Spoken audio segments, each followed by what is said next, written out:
Hey, where the hell are you right now? Well, who knows? Don't mess with me. There's nothing of ours in the house. What's going on? Well, that's because I took all of my stuff and left. Huh? I don't understand. Why would you do that?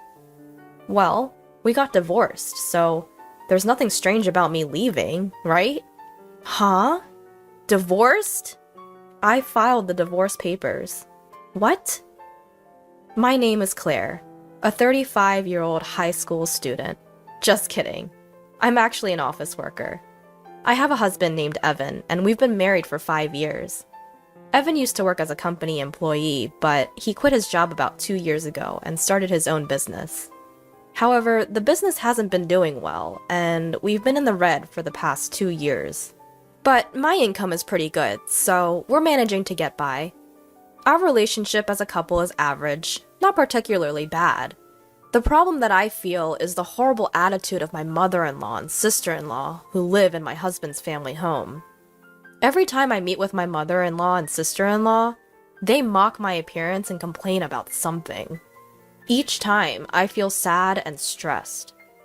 My in-laws' home is about a 10-minute drive from the apartment where my husband and I currently live, and my husband often takes me there. At the beginning of our marriage, I put up with going to my in-laws' house for my husband's sake. But their bullying has gotten too much recently, so I've started to talk back. Even so, my mother-in-law and sister-in-law don't back down. And my mother-in-law and sister-in-law, they always try to extort money from me for something. Hey Claire, I have a friend's birthday coming up. I want to buy a present, so could you give me $500? Huh? $500? What are you buying? I'm gifting a trip. I'll be going along too.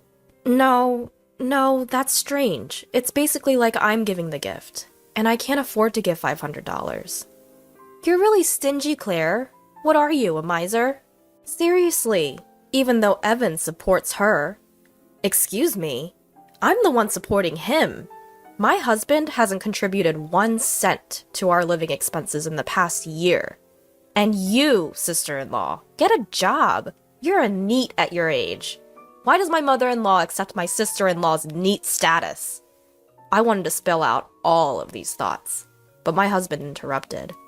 Hey Claire, I have a friend's birthday coming up. I want to buy a present, so could you give me $500?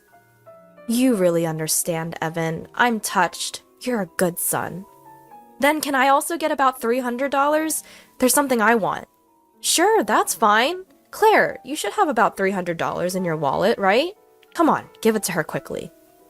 Whether it was due to his pride, my husband made me hand over the money to my sister-in-law without any hesitation. Moreover, my husband started saying incomprehensible things like, "Thanks to me, we can live this luxurious life." I can't keep up with my husband's recent actions. On the way home in the car, I pointed out to my husband, "Why do you put on such a show?" "I have my pride as the eldest son." He began to say more absurd things. From there, it turned into a significant argument. Basically, once you give them money, they start to become overbearing. What's wrong with making my own mother happy? We can't afford to live that luxuriously, you know? Do you understand? You're not contributing at all to our living expenses. So what? We got quite a bonus this summer. Don't rely on that. That money is for savings. Since then, my husband and I have completely fallen out and often fight. How can my husband act so arrogantly while still running a deficit? Why can't he stand not being in a position above me? His bad points started to stand out more and more. I thought there was no need for me to do things I disliked for such a guy. So when my husband recently said, "Hey, we're going to my mom's," I've replied, "Go by yourself." My husband started spouting some strange theory, saying, "What are you talking about? It's normal for the wife to come too." But when I retorted, "So you're abnormal because you don't come when we go to my parents' house," he clicked his tongue and said, "Do whatever you want," then went back to his parents' house alone. A weekend free from my mother-in-law and sister-in-law. How comfortable and pleasant that is. Since I had time to myself, I did a lot of groundwork for my dream. That dream is to buy my own home. I gathered information online and ordered pamphlets. My dreams and hopes were expanding. I was excited just thinking about the new house. I want to furnish it with these kinds of items. While gathering information about furniture like sofas online, I imagined placing the furniture I chose with care in my new house over and over again.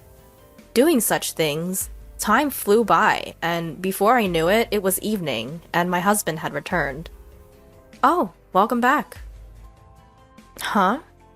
Oh, is he still angry? How petty. He should be more mature as a man." I had no intention of pleasing my husband, so I didn't speak to him after that, and started making dinner. Then my husband suddenly started talking. "You've been pretty cheeky lately." "Huh? You're defying me, saying you don't want to meet my mother and the rest." "Defying? We're equals as a couple. Plus, your mother and the others always pick on me, so I don't want to go to your parents' house anymore." "That's what I'm saying is cheeky. Normally, wives listen to their husbands. If you say you can't do that, it's divorce." "Huh? Divorce? Ha! Surprised? You don't want to be divorced by me, do you? But I'm seriously angry at you. I've already signed my part, so it's ready to be submitted at any time. I'll let it slide just this once. But if you defy me next time, it'll be an immediate divorce. Reflect on that." Saying that, my husband smirked and ordered, "I'm going to take a bath. Hurry up and make dinner." Once I confirmed he was in the bath, I couldn't help but cheer. Yes! Now I can break up with that man anytime. I made dinner in high spirits. From then on, I worked hard to save money. I was almost ready to pay the down payment. It was hard to keep my excitement hidden, to stop my face from smiling, but in front of my husband, I did my best to keep calm. And finally, I bought a house under my own name. All that's left is to get a divorce after the house is finished, and leave the house where I live with my husband. I started packing my things, little by little, without my husband noticing, and sent them to my parents' house for the time being. I had told my parents everything, and they understood my situation. And finally, the house was completed. When my husband went back to his parents' house as usual on the weekend, I moved all my things to my new house. The new house is very comfortable, and both the interior and exterior are just as I imagined. As I enjoyed the pleasant smell of a new house all day, my husband called me that night. "Hey, where are you?" "Well, where could I be?" "Don't mess with me. There's nothing in the house. What's going on?" "Well, I took all my things and left." "What? I don't get it. Why would you do that?" "Well, since we're divorced, it's not strange for me to move out, right?" "Huh? Divorced?" "I've submitted the divorce papers." "What? We're strangers now." "Don't mess with me. I won't accept that." "But you're the one who said we can divorce any time. As a businessman, you should take responsibility for your words." Anyway, this is the end for us. With that, I hung up the phone. Finally, I was free from my husband. That night, I was able to sleep soundly. Living in my new home was very comfortable, and every day I was able to wake up to fresh and have pleasant mornings. Today, I decided to invite my parents to my new home for the first time. As I was cooking alone in the kitchen, my father and mother came with a bottle of celebratory sake. Both my father and mother were surprised to see my new home. And then the three of us toasted. Even though it was a bit early, we started a party. Suddenly, the intercom of the house rang. Huh? Who could it be at this time? When I checked the intercom, there was my ex-husband, ex-mother-in-law, and ex-sister-in-law. "Why are you here?" "From today, my parents and I will live here. My father is in the hospital now, so when he's discharged, he will live here. Open the door right now." "No way, that's ridiculous. Why would I have to do that?" "Please, leave my property. Immediately." Then my ex-mother-in-law stepped forward. "You cheeky girl. Listen, what's yours is mine. If you understand, open the door." What are you talking about? I'm single, you know." "Huh? Did your son not tell you?" We've already filed for divorce. We're strangers now. What? The ex-mother-in-law and ex-sister-in-law turned to look at my ex-husband. He seemed to be explaining something to them. I couldn't tell for sure through the intercom screen, but he was probably saying something like, "I don't accept this." I said, "Anyway, you can't enter this house. Please leave," and hung up the intercom. Then my ex-husband started shouting through the front door, "Open the door! I want to talk!" As I was wondering what to do to get rid of him, a police car pulled up in front of my house, and they took my ex-husband into custody. The police seemed to have taken him into custody. When I opened the front door, I saw my ex-husband being pinned to the ground, desperately resisting. It hurts! Why is this happening to me?" My ex-mother-in-law and ex-sister-in-law were shocked to learn that their son was divorced and stood there, stunned. They weren't arrested, but they were escorted away in the police car. After watching my ex-husband and his family being taken away, I went back inside the house. I wonder who called the cops. Then my father made a peace sign. In situations like this, you call the police immediately. Trust my always calm dad. We resumed our party with a fresh round of drinks.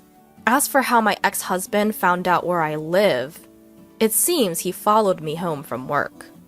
Because he confessed to stalking me, if he shows up again, he'll be arrested on the spot. With his timid personality, he probably won't come near this house again. I also got a restraining order against his family. After that, it seems my ex-husband's business didn't go well, and he's just been piling up debt. With the divorce, the money he and his family had been mooching off of me was gone. And with his father in the hospital, they had no income, so it seems they had to sell their house. It's really a case of getting what they deserved. On the other hand, I invited my parents to live with me in my new home. My parents are very happy, saying I've been incredibly filial, and they are enjoying life in the new home. I want to continue to cherish my parents and live happily as a close-knit family.